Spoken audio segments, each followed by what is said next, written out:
Olá pessoal, tudo bem? Começando, testando aqui mais uma live. Começando, esperando o pessoal entrar às 19 horas. Hoje vamos fazer um bate-papo com a doutora Ana. Eu vou, antes de começar aqui, vamos esperar um pouquinho o pessoal entrando.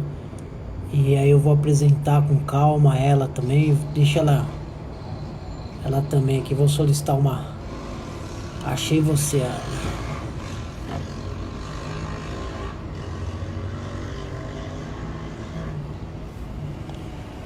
Vamos esperar um pouquinho o pessoal entrando. Sempre quando começa uma live, sempre tem uma demora aqui pra gente começar a conectar tudo.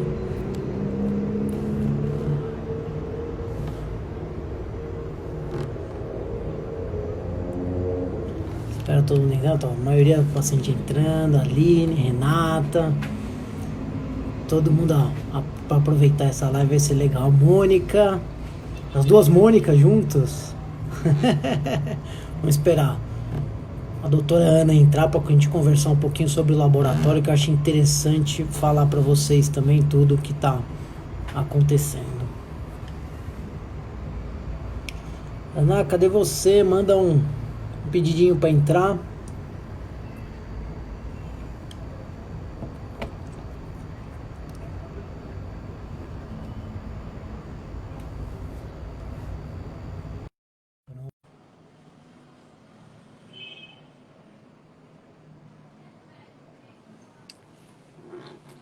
Boa noite, Olá! tudo bem? Tudo bem? Faz pouco tempo que a gente se viu, né? Saímos da clínica agora para começar a live. Não deu uma hora. Deu uma hora. Hoje foi corrido, cheio, muita coisa.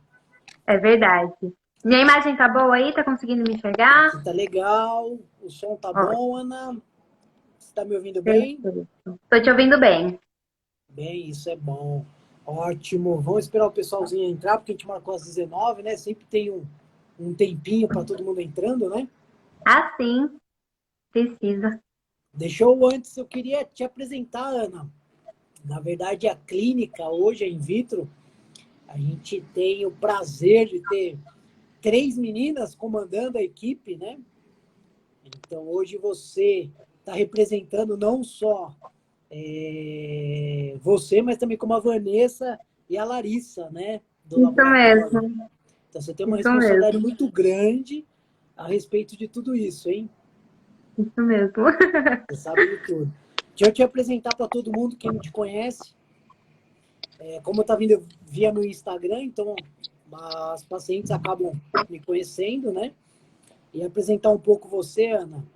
Ana Beatriz Zavan Marques, Isso bióloga mesmo. formada pela Unicamp, não é isso? Que ano que você se formou, Ana?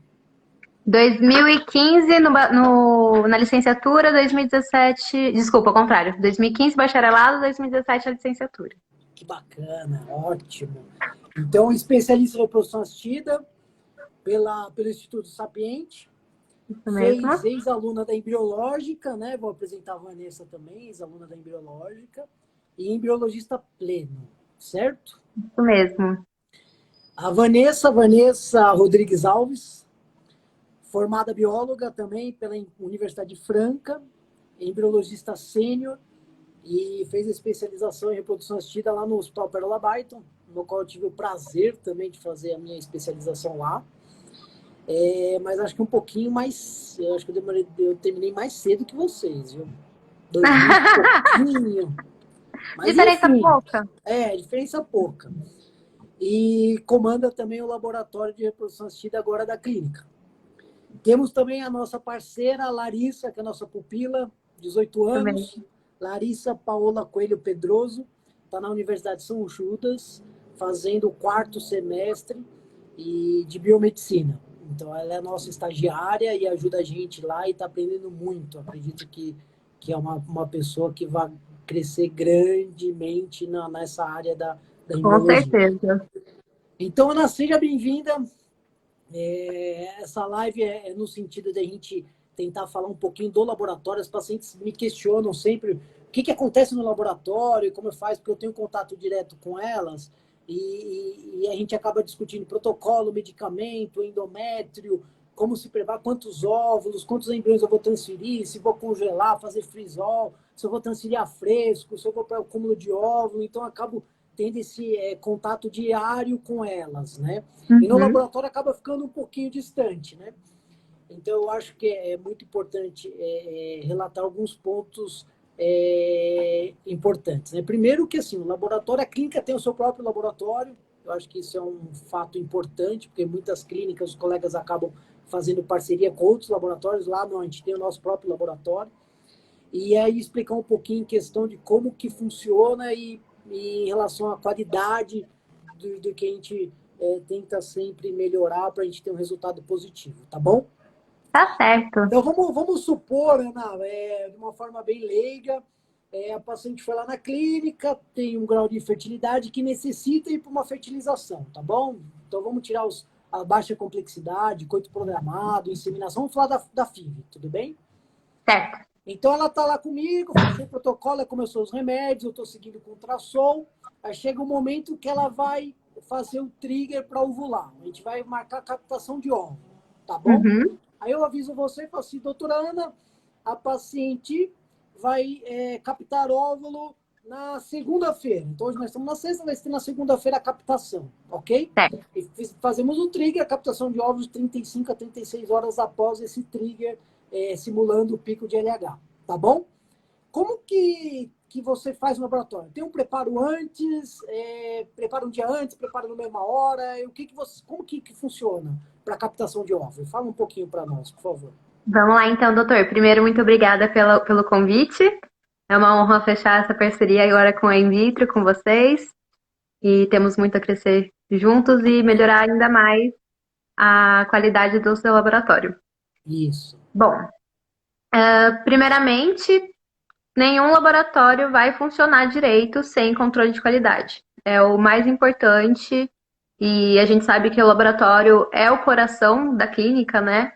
É onde acontece tudo que é o sonho das pacientes.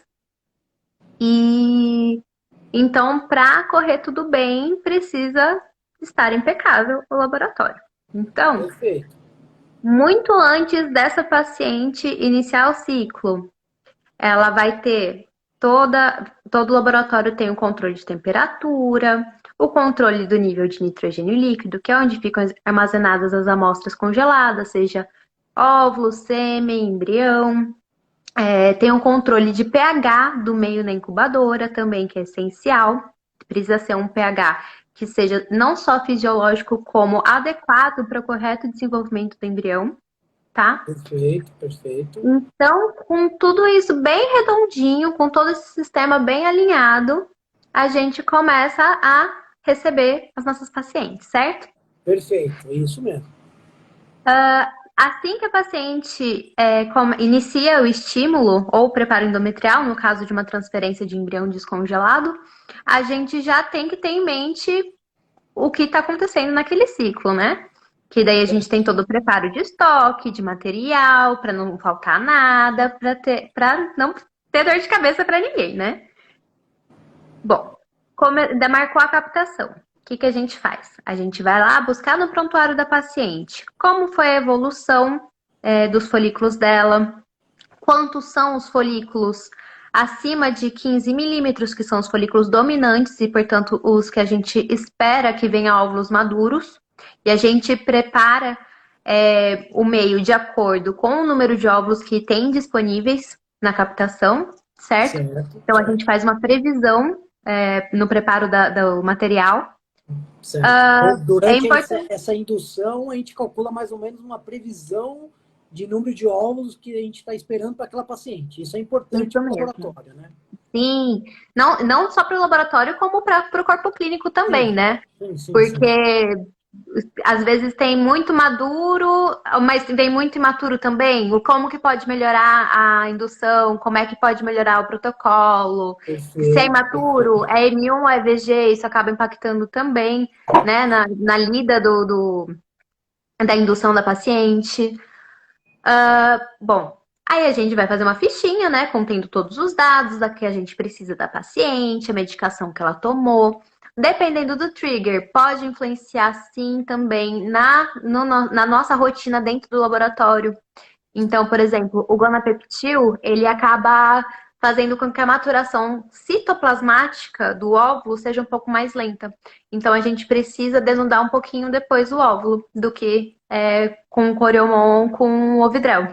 O Perfeito. Ovidrel e o Coriomon, ele já deixa a sincronia da maturação citoplasmática e nuclear mais fina, tá? Certo. Isso é muito importante, porque aí o Sim, laboratório já começa a se preparar, dependendo do trigger, é um remédio que a gente usa para fazer aquele pico de LH para fazer a maturação final dos óvulos, certo? aquele é a última injeçãozinha que vocês tomam. Exatamente. Por isso que é importante, Ana, só fazer esse adendo, do horário certo.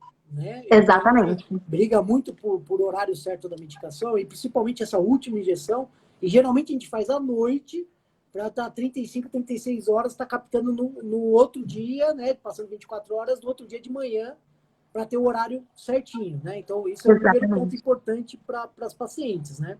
Tá bom? E avisar, viu, Exatamente. Ana? Porque às vezes a paciente esquece, muitas pacientes mesmo me ligaram, por exemplo, o trigger tá, a medicação vai fazer às 8 horas da noite. E ela esqueceu, a correria, todo mundo trabalha, chega tarde, acaba, né, aquela coisa toda. E ela lembrou às 10 da noite, eu sempre deixo importante avisar a gente, porque a gente muda o horário da aspiração, né? Isso é Exatamente. importante, né? Exatamente. Legal, bacana. Aí você preparou, Ana. A gente já sabe o número de óvulo que vem. Como que você prepara, como que é esse preparo em laboratório? Placa, meio de cultura? Me explica um pouquinho para mim isso daí. Vamos lá. Todo material que vai para paciente deve ser rastreável, tá? Então, são sempre materiais com origem que a gente confia, né? Com controle de lote, de validade, tudo isso bem registrado do que foi para cada paciente, até mesmo porque a Anvisa, né, tá aí para controlar isso, para garantir a Perfeito, segurança do laboratório, e é uma das perfeito. exigências.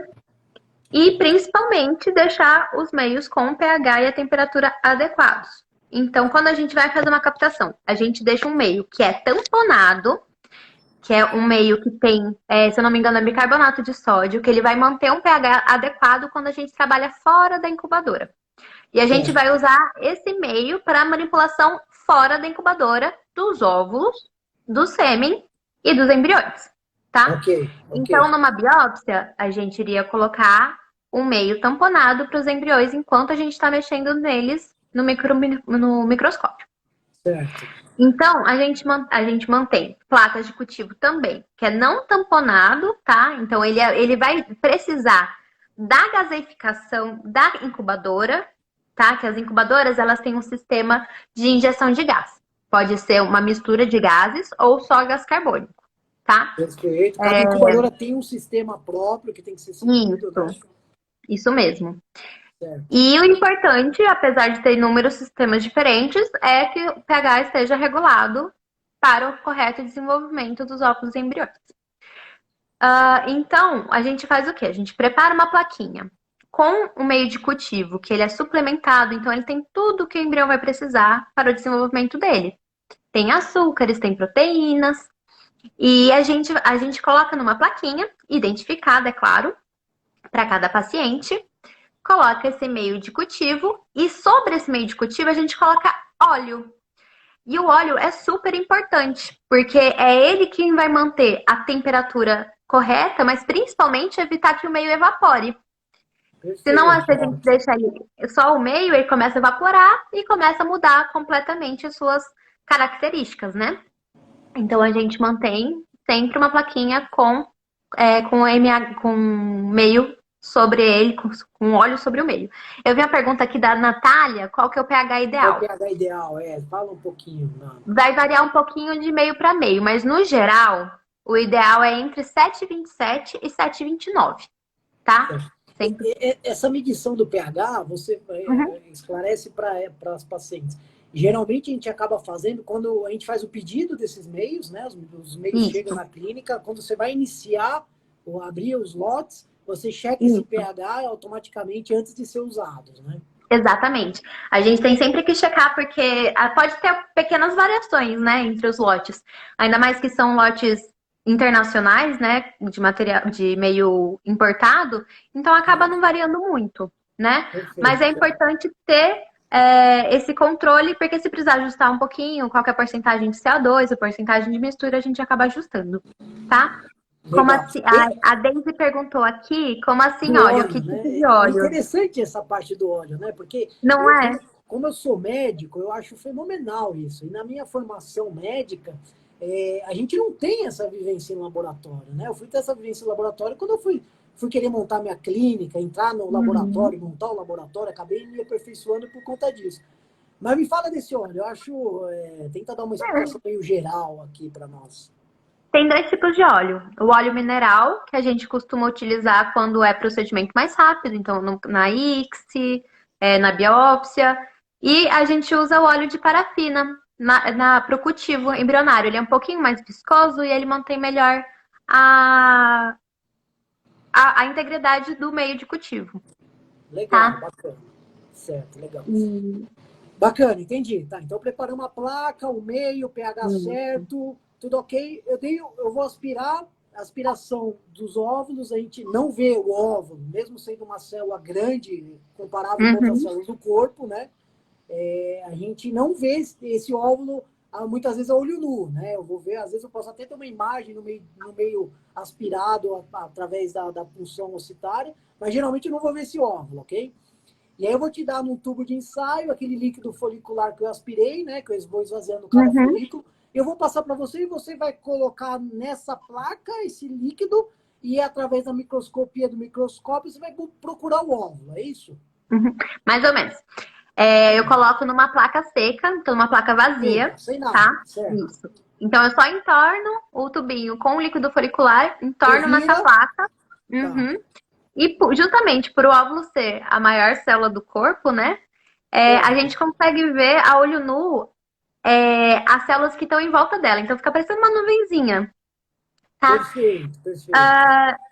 Aí a gente, com a lupa, com o auxílio de uma lupa, né, a gente identifica quais são esses complexos, né, que contém o óvulo, que é o complexos cúmulus corona, certo? Tá, tá Aí, ok. com uma pipetinha de vidro, a gente aspira o óvulo da placa seca, coloca na placa com o meio adequado, lava para tirar o excesso de sangue, porque vem sangue, né? Lava e Certo. passa para o meio definitivo até a ICSI, né? Ou até a FIV clássica, onde eles ficam guardadinhos na incubadora. Ótimo. Deixa eu só rever aqui. Então, na hora que eu pego aquele líquido folicular da aspiração, eu vou pôr numa placa sem nada. Lá você Isso. procura o óvulo. Teoricamente, você vai ver uma célula com várias outras células em volta, né? Como se tivesse sujo, que a gente fala. E aí você separa ele e vai separando todos os óvulos que eu vou te dando, é isso? Isso Aí mesmo. sim a gente faz uma contagem de quantos óvulos a gente conseguiu aspirar para aquela paciente. Né? Exatamente. Então, Aí vamos... acabou a aspiração, né? A paciente acabou a sedação, ela tem um número de óvulos aspirados, concorda? Uhum, Esses óvulos aspirados, depois você vai fazer o quê? A denudação deles, né? uhum. Isso E mesmo. explica o que é essa denudação e como que classifica esse óvulo. Todos os óvulos aspirados vão ser Certo. óvulos utilizados para fertilizar? Como que é essa conta? Vamos lá. Vamos supor que vieram 12 óvulos na captação, Ok, tá? 12 óvulos. 12 Perfeito. óvulos. Se a gente for para uma FIV clássica, né, que não é tão comum, a gente iria deixar esses óvulos com as células da granulosa, porque elas são importantíssimas para atrair o espermatozoide até o óvulo. Então, Perfeito, ó. a gente colocaria numa plaquinha o óvulo e um tanto de espermatozoides. Aí eles fariam o trabalho deles de fertilizar o óvulo sozinho. No dia seguinte, a gente vai, limpa e vê quantos fertilizaram. Ok, ok. Mas, no caso da ICSI, que é o mais frequente, o que a gente faz? A gente vai ter que tirar essas células da granulosa, as células que ficam em volta do óvulo, Ok. para a gente conseguir visualizar a maturidade e conseguir manipular bem ele, tá? Para a gente conseguir focar no microscópio, para a gente conseguir fazer todo o trabalho que a gente precisa. A denudação, ela tem duas etapas. A primeira é enzimática, então a gente coloca o óvulo na hialuronidase, que é a mesma enzima que o espermatozoide produz para degradar as células da granulosa. Perfeito. Se Certo? fosse concorrer à fertilização naturalmente. Isso. Tudo que a gente faz é tentando parecer o mais próximo possível do natural. Perfeito, perfeito. Aí, depois do enzimático, a gente vai para o mecânico. Então, com uma pipetinha também, a gente vai, aspira, solta, aspira, solta e vai lavando gentilmente esses óvulos até que até majoritariamente todas as células saiam, né? Ou a maior parte delas saia e a gente consiga visualizar um óvulo limpo, certo? No Perfeito. microscópio, aí a gente vai conseguir ver se eles são maduros ou não.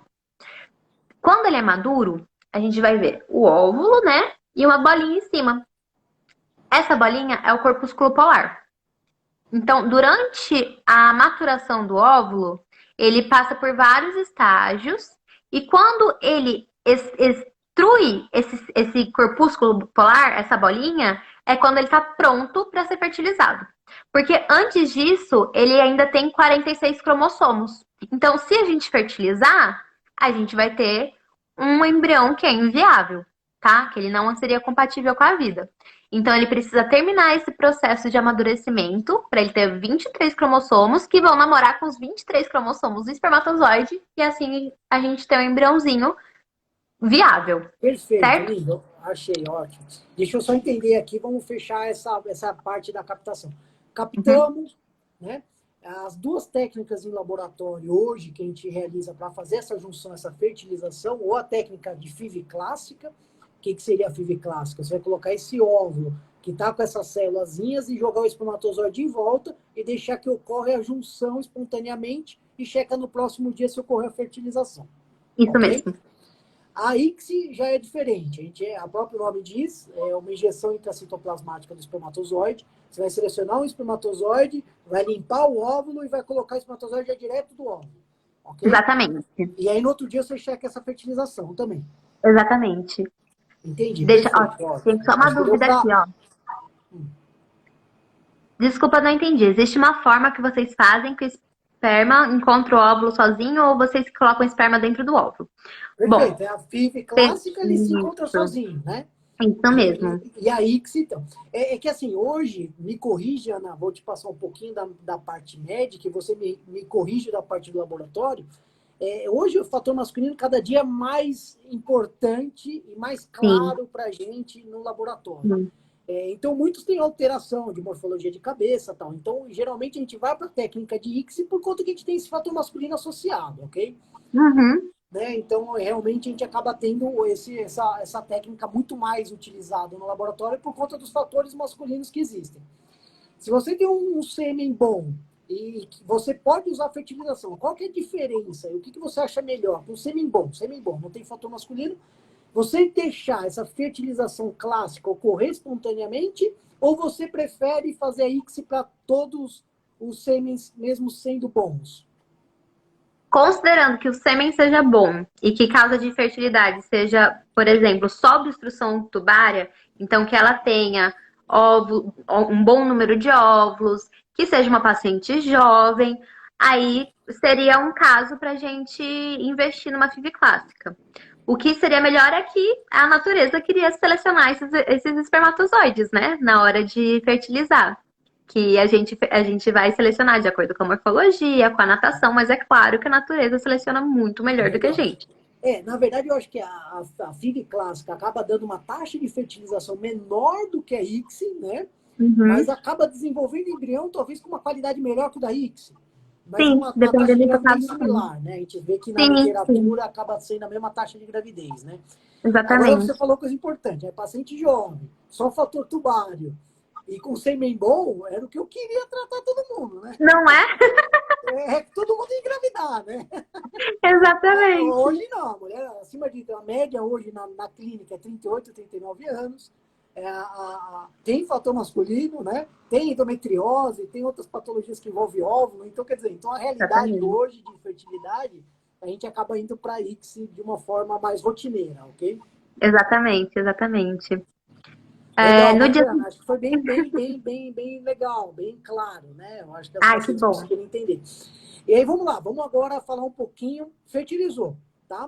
Então, antes de fertilizar, né? Vamos supor, você fez a injeção, ou a Ix ou a FIV, colocou na placa, deixou na incubadora, ok? Certo. Me fala o desenvolvimento, como que você vê o desenvolvimento, que dia que você avalia esse embrião e como é o desenvolvimento que você espera dentro do laboratório desse embrião, do dia de fertilização até o dia de blastocisto. Vamos por até o final, o estágio final dele. Me dá Vamos lá. uma geral para mim, por favor. A gente chama de D0 o dia da captação, que é o dia que a gente vai inseminar esse óvulo, né? Ok, ok.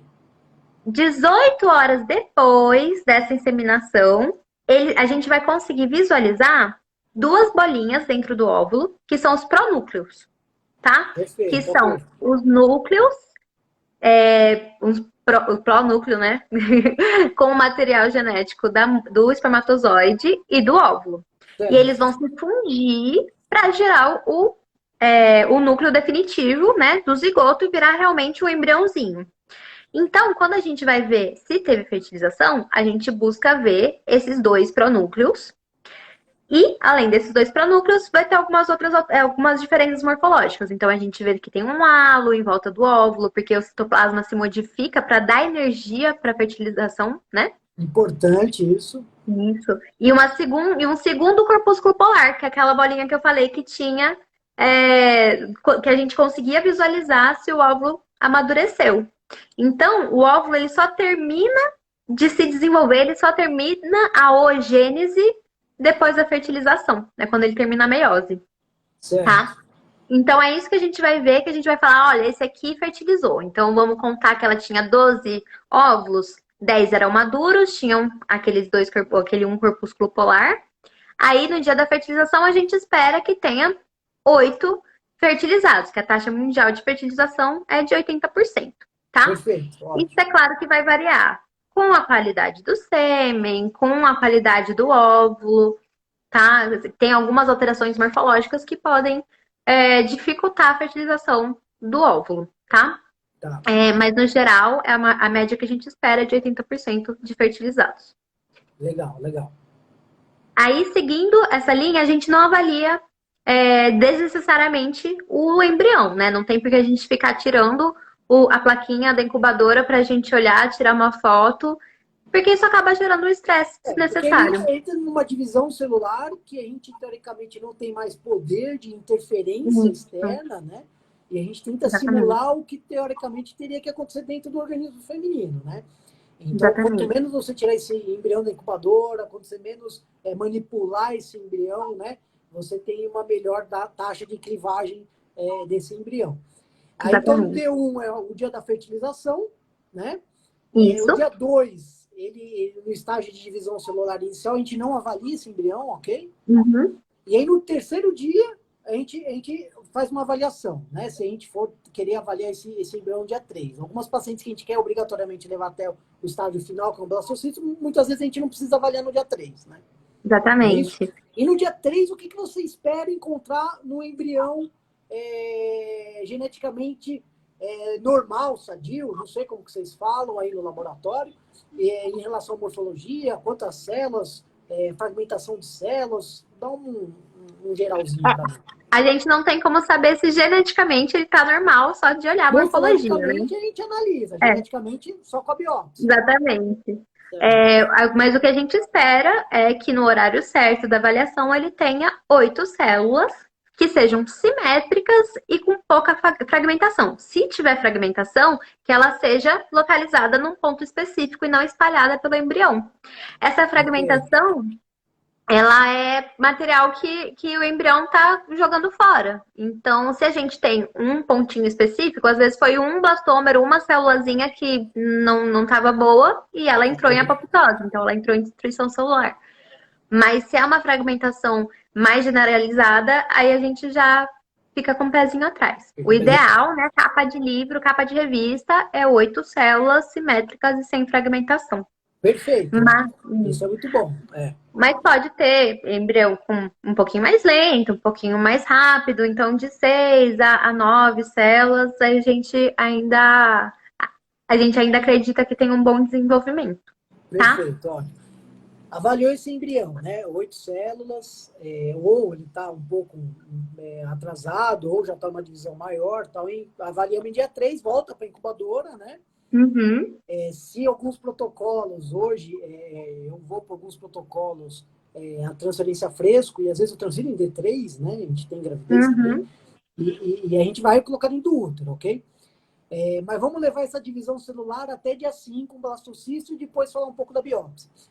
Então, você colocou na incubadora em dia 3, dia 4 você não avalia, que é no outro dia Uhum. subsequente, e no dia 5 você realmente reavalia aqueles embriões que você deixou em divisão celular, né? Isso mesmo. Aí teria que estar no estado de blastocisto. O que é um blastocisto, dona Ana? Como que você vê ele no laboratório? Como que você classifica esse blastocisto? Fala um pouquinho para mim. Blastocisto é um embriãozinho de 5 dias, mas pode ser um embriãozinho de 6 ou de 7 dias, tá? Ok, Ele já tem centenas de células, então em 2 dias ele já cresceu exponencialmente, certo? E o que a certo. gente vê? Uma coroinha externa, que é o trofectoderma, tá? A Tá. trofectoderma, ela vai dar origem à placenta e aos anexos embrionários, certo? Legal, bacana. E dentro dessa estrutura vai ter a blastocele, que é uma bolsinha de água, tá? É um vaziozinho ali cheio de líquido. E uma massinha, que é a massa celular interna, que ela vai dar origem ao feto, tá? Perfeito. Ótimo. Então, quando a gente vai avaliar um blastocisto, a gente avalia o quê? Primeiro, se essa massa celular interna está visível, se ela está íntegra, se tem ponto de degeneração. Então, a cor é muito importante quando a gente está analisando um embrião.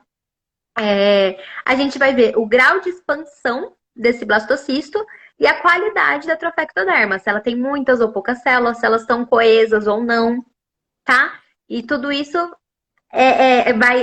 toda essa associação vai gerar uma classificação para gente que a gente classifica entre 2A, 3BB, 3, por aí vai, tá? Então, quanto maior Isso o é importante, número. são as letras, né? Até É, a paciente perguntou aqui, porque a gente fala letra, né? A gente costuma falar um blastocisto 5AA, um blastocisto isso. 4BC. Fala um pouquinho dessas letras, porque as pacientes, elas cada vez mais estudam mais, né? E Uhum. elas querem essas informações para também saber se aquele blastocisto que minha amiga teve não era tão bom quanto o meu. Então, quer dizer, fala um pouquinho dessas letras, de uma forma geral. A letra é, quanto maior, desculpa, o número, quanto maior o número, maior o grau de expansão desse blastocisto. Então, ele começa Perfeito. bem Quanto mais pequenininho. expandido, melhor é Isso. e tem uma pontuação maior, né? Exatamente. A primeira letra vai se referir à massa celular interna. Então, uma massa celular A é uma massa que a gente vê muito fácil, visível, que não tem célula extrusa. Então, é uma massa celular perfeita. Ok. E a segunda letra é a trofectoderma. Quando é um 5AA, então a gente tem um embrião bem expandido, com a massa celular interna visível e com a trofectoderma com bastante célula e bem coesa, Ótimo. Que é o tá? que a Aí gente vai queria ter variando. para todo mundo, né? Exatamente. Me fala de um Mas, embrião, por exemplo, 3BC, por exemplo. Como é que ele é? gente, ele é um pouquinho menos expandido, né? Então ele já tem uma blastocele bem formada, mas não é tão grande quanto a de um 5. B, ele pode ter a massa celular interna não tão visível, mas tá ali, ela existe. E o C, a trofectoderma com um pouco menos de célula, ou célula menos coesa. Mas isso não quer dizer que não possa obter uma gestação, né? Perfeito, isso é importante, né, Ana? Porque a gente Exatamente. costuma classificar embrião, e lógico, se você for colocar na literatura, quando você trabalha com notas de embrião, você tem uma maior chance de ser um embrião euploide e maior chance de gravidez. Mas não quer dizer que essa paciente que tem uma nota mais baixa, ela não vai engravidar, né? Exatamente. Não Serve é mais como verdade. um guia para a gente escolher qual embrião Realmente escolher, transferir. exatamente. Então, qual que Exato. a gente vai Isso é transferir muito primeiro? Qual que importante. vai ser a sua tentativa? Exatamente isso. Perfeito. E até para a gente escolher como que vai fazer o congelamento desses embriões excedentes, né, para umas futuras tentativas. Tá? Então é mais uma É, coisa técnica nossa de laboratório do que realmente falar para o paciente, olha, esse embrião você não vai engravidar, esse embrião você vai engravidar, esse embrião você vai abortar, esse embrião você não vai abortar. Isso também, não tem como a infelizmente, gente não saber. tem como a gente prever, né? Uhum. Perfeito, ótimo, legal. Acho que deu para entender legal, né? Seguindo a rotina, hoje a gente vai para biópsia, análise genética, em alguns casos indicados, né? Hoje, realmente, a gente tem uma indicação médica, né? Porque parece que ficou bonito, né? Fazer uma biópsia embrionária e transferir o embrião do sexo masculino, o embrião do sexo feminino para ter uma gestação, né? A gente tem que levar em conta que tem as suas indicações, a biópsia, né? Pacientes com idade avançada, acima dos 40 anos, pacientes com abortamentos de repetição, pacientes que já tiveram falha de transferência de embriões, a gente realmente vai para o estudo genético, entre outras. Mas vamos supor que essa paciente tem uma indicação e a gente vai para a biópsia. Hoje, como que a gente ainda faz essa biópsia genética? De análise cromossômica do embrião antes da gente transferir ele para dentro do útero, né? Como que é feito? Me fala hoje.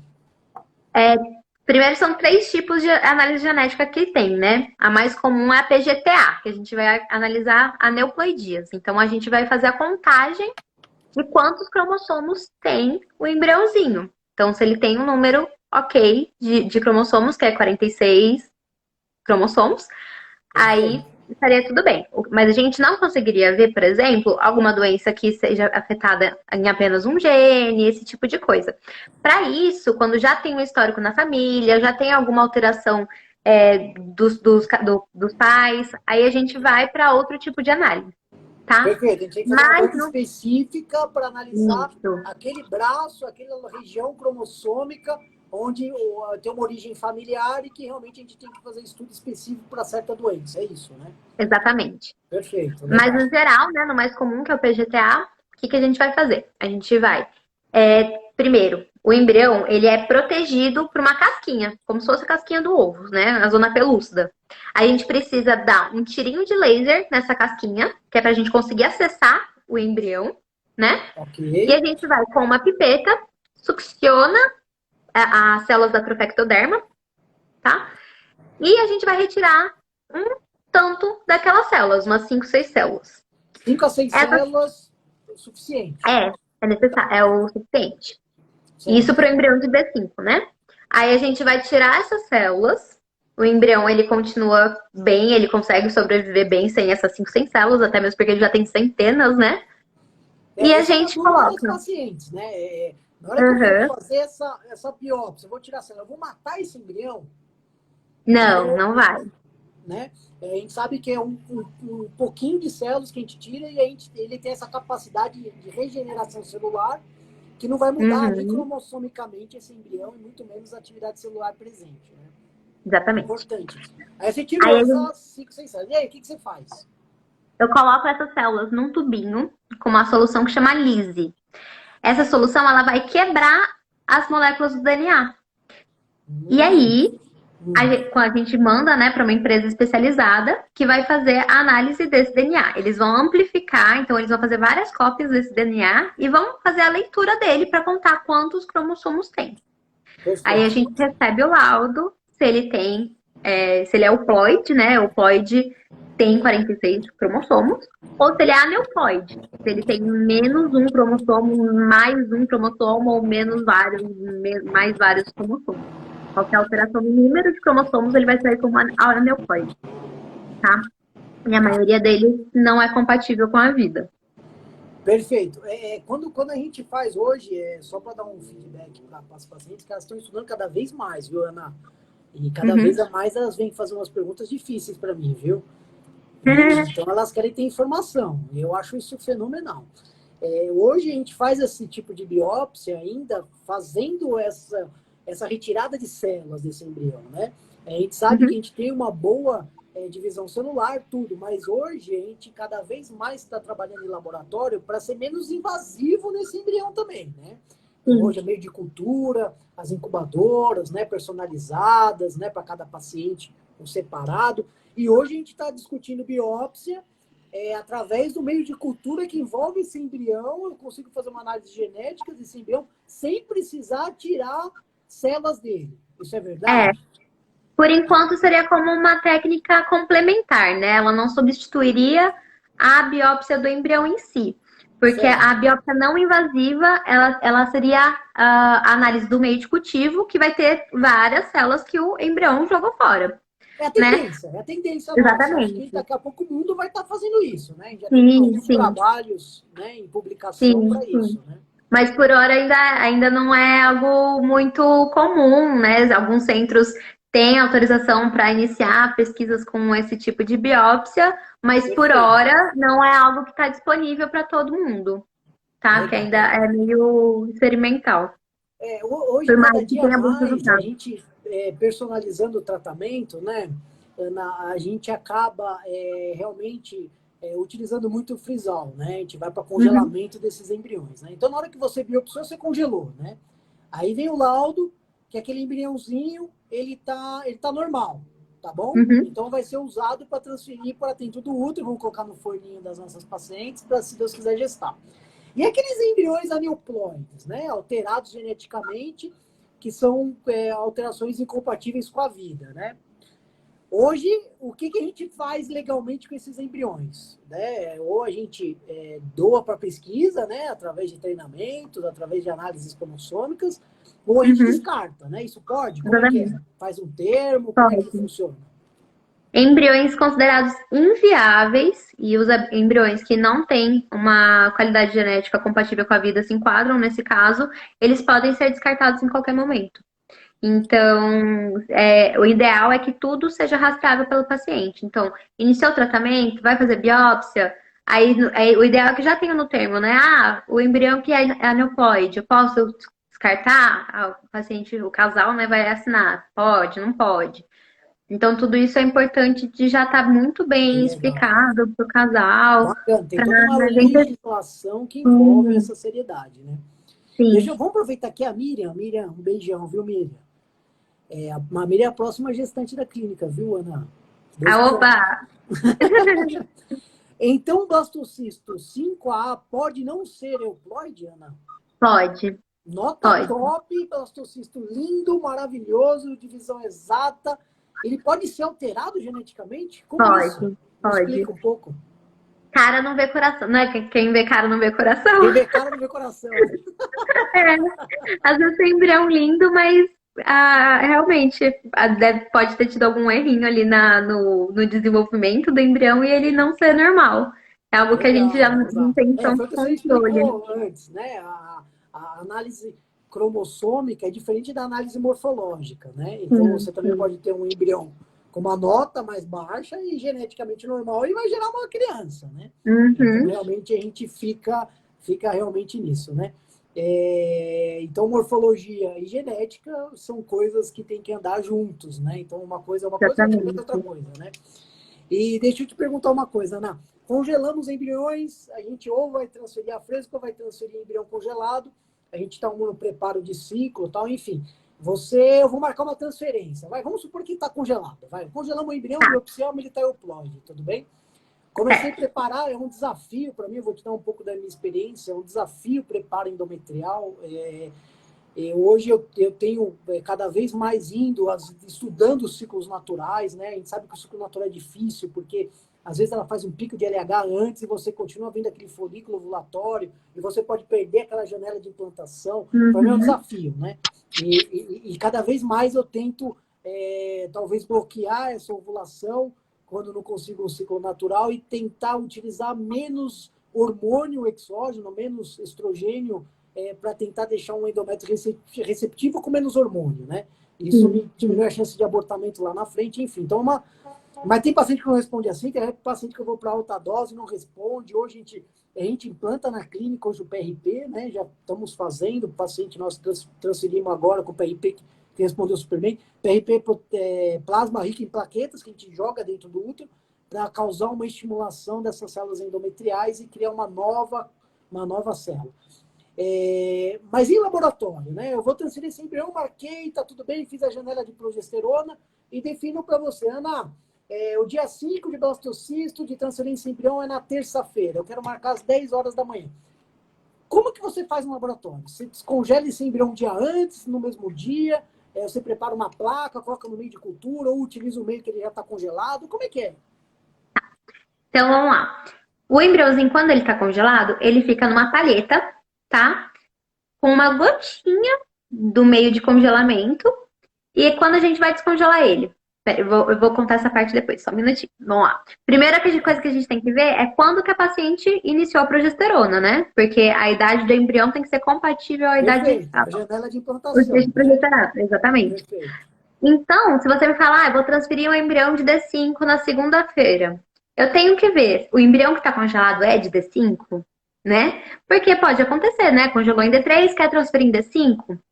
Então a gente vai ter que Importantíssimo, né? descongelar Que nem dois hoje, a gente dias marcou antes. hoje 2 transferências para semana que vem, e é muita Uhum, gente, e as pacientes, eu acabo também, tem muita paciente que consegue D3, D5, e aí eu vou checar e antes de realmente começar a progesterona, né? Para a gente não errar nessa janela, né? Perfeito, né? exatamente. Então Importantíssimo. a gente tem que checar, né, quando que a idade desse embriãozinho. Aí, da mesma forma que na captação, no dia anterior, a gente vai preparar um meio para a plaquinha coberta com óleo, que é para esse embrião ele se reidratar, se reexpandir até chegar no forninho da mamãe. E também um meio de descongelamento. O meio de descongelamento, a primeira etapa, ele precisa estar a 37 graus. Então a gente já deixa aquecendo, tá? A gente deixa esse meio aquecendo e é o Aonde? meio Na própria na incubadora, numa estufa ou estufa? na estufa. É, pode ser na Como é que... estufa ou numa placa aquecida. Isso vai depender do protocolo do protocolo do laboratório, tá? Tá, É, aqui e na clínica tem uma estufa só para fazer isso, né? Para não isso, só uma manipular. estufa sem gás, só com a controle de temperatura. Perfeito, perfeito. Aí a gente deixa lá aquecendo e é super legal que, assim, o descongelamento, tanto no congelamento quanto no descongelamento, tem um meio específico que o embrião e o óvulo só pode ficar por 1 minuto. São 60 segundos contados no timer que a gente vai, tira e é isso. Então a gente tem todo o cuidado de trabalhar para esquentar esse meio, para estar na temperatura certa, mas o embrião só vai ficar lá por 1 minutinho. Mas esse um Coisa, né, minutinho é Ana? essencial para a sobrevivência dele. Então a gente vai Impressionante. colocar ele nesse meio por 1 minutinho, 37 graus. E depois tem mais outras etapas, né? Que daí são a temperatura ambiente. Terminando Certo. essas etapas, ela vai para a incubadora, da mesma forma como estava no cultivo antes de ser congelado, tá? Ok. Aí a gente consegue ver como ele tá depois do congelamento, a gente olha no microscópio, então vê se ele sobreviveu bem, se ele tem alguma célula degenerada, esse tipo de coisa, tá? Quando é blastocisto, ele leva em torno de 2 a 3 horas para se reexpandir completamente, tá? Perfeito. Então Então, se eu marco às 10 horas, umas 8 horas da manhã, você já está na clínica, descongelando o embrião, a colocando ele na 7 placa, no meio, ao A7. Então já começa antes, né? já começa antes. Exato, Para legal. ele já estar no ponto na hora da transferência. Tá? E a transferência é uma técnica super simples, super tranquila, mas é claro que, como tudo no laboratório, precisa ser feita bem direitinho, né? Então, a transferência, a gente vai colocar o embriãozinho no meio de cultivo, igual da incubadora, só que sem o óleo. Aí a gente usa um catéter, que parece um canudinho, né? Com uma seringa acoplada. Aspira a gotinha de meio com o embriãozinho e dá pro senhor para colocar no útero da paciente. Exato. Eu acho isso sensacional, Ana. Você não sabe como, cada vez mais que as pacientes engravidam na clínica, eu falo para elas agradecer vocês, porque você engravida mais do que a gente. Nós, médicos, fazemos muito pouco, entendeu? Em relação, às vezes, ao que vocês trabalham em laboratório. Então, eu acho fenomenal isso. Quando vai no catéter, só para a gente esclarecer a transferência, você põe esse embriãozinho numa gota. Quantos ml tem essa gota de meio de cultura, Ana? Menos de 1 ml. É Menos de só um ml. para Pouquinho. O embrião tá lá. Seja um, mesmo. seja dois, seja três, seja quatro, quando for, tá na mesma gota, é isso? Isso, Tá. isso E mesmo. aí você coloca ele no catéter interno. Porque, na Uhum. verdade, o que eu faço como médico? Né? Essa paciente, hoje, todas as transferências são guiadas por ultrassom, né? Porque eu quero ver o catéter passando e deixar na posição exata. Eu já estou um pouquinho mais velho. Quando eu comecei no Pérola, a gente não tinha nem ultrassom para fazer esse guia. A gente fazia no olho, no tato, entendeu? Puta, eu acho que eu estou chegando no fundo do útero. Volta um pouquinho, às vezes eu sentia o fundo, voltava para colocar o embrião ali. Então eu fui aprendendo a fazer ultrassom, porque antes, quando eu me formei, não tinha nem ultrassom para guiar essa. Então, para mim, isso é uma coisa fenomenal. Na hora que eu passo o primeiro catéter, que é o externo, eu passo pelo orifício interno do colo, então quer dizer, eu vou entrar via vaginal, né? Passo pelo colo do útero, que é o começo do início do útero, até passar para entrar dentro da cavidade, onde eu vou deixar o embrião, ok? E aí eu te dou o ok para você colocar o catéter, o embrião dentro daquele catéter interno, é isso, né? Naquela gota. Isso mesmo. Aí a gente Isso mesmo. passa, tira com todos os cuidados, né? Aquela gotinha, aquele catéter super flexível, né? Que Parece. geralmente, ou a Larissa que está vendo, as meninas da enfermagem que estão acompanhando com a gente, elas ficam todas nervosas, né? Porque a responsabilidade de segurar aquilo, né? Então você vê que as meninas ficam tensas, agora elas já estão acostumadas, tudo. A gente tira bem pouquinho. Na hora que a gente coloca esse catéter interno visualizando pelo ultrassom, a gente deixa sempre essa gota no lugar certo, né? Teoricamente, hoje é o terço médio desse endométrio, né? Uhum. E aí eu coloco com toda a delicadeza. Deposito aquela gotinha com os embriões ali, né? E aí eu tiro esse catéter interno e eu também dou para você de volta, né? Para a gente saber se esse embrião, se essa gota foi, né? O que você checa quando eu te dou? Como que Eu você coloco, analisa, né? eu mergulho de volta esse catéter interno no meio de cultivo e eu vou aspirando e soltando para ver se não vem o embriãozinho de volta, né? Porque tem uns que são teimosos. Perfeito. Aí, Aí você checa. Se você vê algum embrião ali, você dá o ok para mim para a gente retransferir, né? exatamente. E eu lavo também o catéter, o externo, né? Que é o que o senhor insere primeiro, para ver também se não tem nenhum sangue, muco, ou os embriões também podem acabar vindo no catéter externo. Então é para ter Perfeito. garantia de que os embriões estão ali no útero. Isso é fenomenal, Ana. Você sabe que eu sou meio chato, você sabe que eu te falo, né? Na hora que eu tô tirando o catéter externo e interno, eu já vejo se tem sangue, se não tem, se tem muco. Eu já dou para você e já deixo Certíssimo, sabendo, eu já tô de olho, né? certíssimo. E aí realmente sensacional. Essa hora da transferência, eu acho que é a hora mais importante do tratamento, Ana. E é mais Essa semana, emocionante. porque a gente vai para a OVA, captação, os pacientes não têm noção, mas essa hora da transferência é a mais importante, né? Essa semana, só para fazer um adendo de um exemplo, teve uma paciente nossa que a gente fez o PRP, ou essa semana, quando a gente foi fazer o PRP, ela super nervosa, ansiosa, né? Com medo, sentiu dor, né? Na transferência, eu falei, puta, que medo. Né? A gente fez toda a técnica de relaxamento, que você foi lá, com toda a delicadeza, conseguiu relaxar ela, a gente conseguiu fazer o PRP, e a gente aprendeu o guia para transferir, o trajeto desse colo, e no dia da transferência, essa semana, colocamos uma música relaxante e conversamos com ela. E foi uma transferência rápida, indolor. E, putz, acho que ela Ela deu ia conta estar disso. super tranquila. Né? Outra E você pessoa. vê que nesse momento dessa transferência, para muita gente, às vezes passa despercebido. Parece que é só colocar lá, né?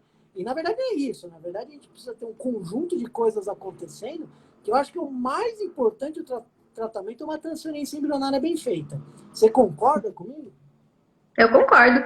Tudo no laboratório influencia, né? Agora, não adianta fazer uma transferência de qualquer jeito e perder todo o que já foi feito antes, né? Perfeito. Então, Óvulo, embrião, e aí chega no dia da transferência, exatamente. enfim, né? Exato, né? E Acho que nada todos disso vai concordam. fazer sentido se na transferência o embrião não for para o lugar certo, não, né, o útero não estiver receptivo, todo o trabalho vai ter sido em vão. Então, a transferência Perfeito, é o momento mais perfeito. importante, mais crucial e o mais emocionante, né? Porque todo Legal. mundo fica emotivo. É isso mesmo. Ana, puta, acho que foi sensacional. Eu acho que foi muito bom. Puta, até eu aprendi com você hoje, viu? Parabéns. Muito obrigada. Temos 5 minutos aí, acho que vai dar 1 hora. Vamos tentar Tá, responder algumas perguntinhas que você consegue ver aí. vamos. Vamos lá? Ó, eu recebi Ah, três perguntinhas aqui que tinham vamos lá, mandado no vamos meu lá. Vamos perfil. tentar responder elas. Ó, perguntaram o que acontece se acaba a energia. Os E laboratórios sempre têm gerador. tem gerador, né? Gerador, gente, tá tudo Na bem. verdade, deixa eu acrescentar nessa. Quando tem energia hoje, né, na clínica, a gente acaba tendo no break individual para cada incubadora, ok? Exatamente. E um gerador. Então, até entrar o gerador, você tem um delay de falta de energia até entrar o gerador. Você tem um delay, e esse delay o no break segura obrigatoriamente para não ter falha, né? Então, realmente é Exatamente. um cuidado extremo. Imagina, se acaba a energia, tem um embrião na incubadora, a incubadora para de funcionar. Imagina, não dá não. Não pode acontecer isso não, tá tudo Isso para os certo. embriões que estão em desenvolvimento e clivagem dentro da incubadora, né? Agora, explica para o pessoal que quando está congelado os embriões, eles não estão na incubadora, eles estão aonde, Ana? Eles estão no botijão de nitrogênio a menos 196 graus Celsius. Perfeito. Então, Muito estão congelado mergulhados no no tempo. nitrogênio a menos 196 graus Celsius, fora de energia. Então, lá o container de nitrogênio onde a gente congela os embriões não está ligado numa tomada, não é isso? Exatamente, exatamente. A única preocupação com os botijões é o reabastecimento do nitrogênio que a gente faz. Perfeito, porque o É nitrogênio ele ferragem, evapora, a gente tem que manter com esse o nível congelamento, o nível bem cheio. adequado do nitrogênio. Isso, Mas legal, bacana. Acho que deu para responder essa perfeito. pergunta. Tem mais alguma aí, Ana? Tem. Perguntaram qual que era a temperatura da incubadora, 37 graus, que é a temperatura do corpo. E por que que os médicos recomendam não usar perfume, esmalte, cosméticos no dia da transferência? Legal, você me responde. Por quê? Gente, pelo mesmo motivo que eu não posso usar esmalte, maquiagem e Exato. cosméticos para trabalhar. Tudo que tem cheiro, a gente evita no laboratório. Exato. Então, todos esses perfume, cosmético, eles acabam. O cheiro são compostos voláteis, né? São compostos que se soltam no ar. E esses compostos fazem mal para os embriões. Então, é por isso que a Perfeito. gente pede para ninguém utilizar. Perfeito. E incluo também nesses cuidados a própria iluminação na hora da transferência. Né? Ela não pode ter iluminação direta nesse cateter que vem com o embrião, porque realmente também a gente pode danificar o embrião por conta desse contato. Então a gente Sem contar toda a apaga a limpeza do luz. laboratório do centro cirúrgico, né? Que tem toda a Perfeito. preocupação Vai também sem de não luz, utilizar. lá até no centro cirúrgico. Né? Exatamente. Legal. Exatamente. Vamos por aqui da Silvana. Silvana, um beijo. Qual o sintoma depois da transferência? Pô, vou responder essa. O que acontece? Quando a gente transfere hoje, hoje ainda é muito discutível se faz repouso ou não pós-transferência. Temos alguns trabalhos que mostram uma relação para não ter nenhum repouso. Eu ainda preconizo repouso, ainda pelo menos uns 3 dias para meus pacientes. E os sintomas pós-transferência são muito relativos. Por quê? Porque tem uma coisinha chamada anidação, né, Ana? Quando o Sim. embrião encontra o endométrio, aquele lugarzinho certo, e vai perfurar esse endométrio para depois crescer, não é isso? E às vezes, muitas vezes, tem dor e sangramento. E as pacientes me ligam e falam, doutor, acho que não deu certo, porque eu sangrei, estou com dor, sangrei e tal. E não é verdade. Muitas vezes é o que está dando gravidez, né? Tá dando certo. O que as pacientes minhas relatam nas gravidez natural, falam assim, doutor, eu já estou de 3 meses, mas como eu menstruei mês passado, na verdade não menstruou, né? Na verdade era uma inidação que teve, ela já estava grávida, e acaba achando que estava menstruada. E não estava, já estava grávida, né? Então é muito estranho. Então a gente tem gravidez nas pacientes sem sintoma nenhum, sem dor, sem nada, e temos gravidez também naquelas pacientes que têm dor e que às vezes têm sangramento também, né? Não é isso, Ana? Sim.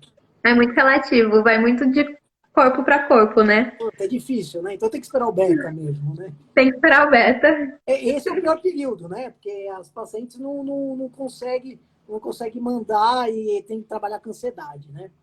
Porque não tem mais o que fazer, né? Não tem mais injeção para tomar, não tem mais horário para seguir. É só manter lá a ultragestão. Enfim, acaba ficando meio impotente, né? Mas só controlar a ansiedade e esperar, só tem que É isso esperar aí. mesmo. Ana, estamos com 1 minuto e meio aqui, foi sensacional, tá? Muito obrigada, adorei. Eu ia falar a próxima para a gente fazer com a Vanessa, depois a outra com a Larissa, mas eu acho que você ganhou o prêmio, vou fazer todas com você, tá bom? As meninas vão ficar chateadas. E você foi escolhida como representante do laboratório nas lives que a gente vai fazer daqui para frente, tá bom? Tá bom, tá bom. Muito Obrigado. obrigada. Te vi o dia inteiro, mas já tava com saudade, tá bom? Tá bom. Bom descanso, Tchau. viu? Vai descansar aí, Muito viu? obrigada. Amanhã tem biópsia. Vai ter biópsia. Depois você me liga, me passa. Tem uma paciente nossa de Volta Redonda que às 7 da manhã vai chegar e eu vou estar também na clínica fazendo o ultrassom dela e começando o estímulo. Ótimo. Então a gente se vê na clínica amanhã. Perfeito. Até Bom amanhã. descanso, Pra boa você também. noite. Um beijo Boa para todas, noite. Tchau. todas, Muito obrigada a todos que assistiram. todas tentantes nossas. Que vão ser engravidantes. Gravidantes, boa. Engravidantes. Fica com Deus. Boa Até. noite. Tchau, tchau. Amém, Beijo. amém. Tchau, Tchau. tchau.